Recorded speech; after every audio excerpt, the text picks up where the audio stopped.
buzulun içerisine girdik.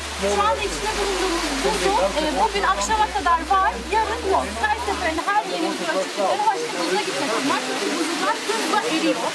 Biraz böyle bunların erimiş olan suların aktığı görüntüleri de gösteriyor burada. Burası gerçekten bir gün var, bir gün yok. Keşke buzullar erimese ama maalesef doğal koşullardan dolayı buzlar eriyor.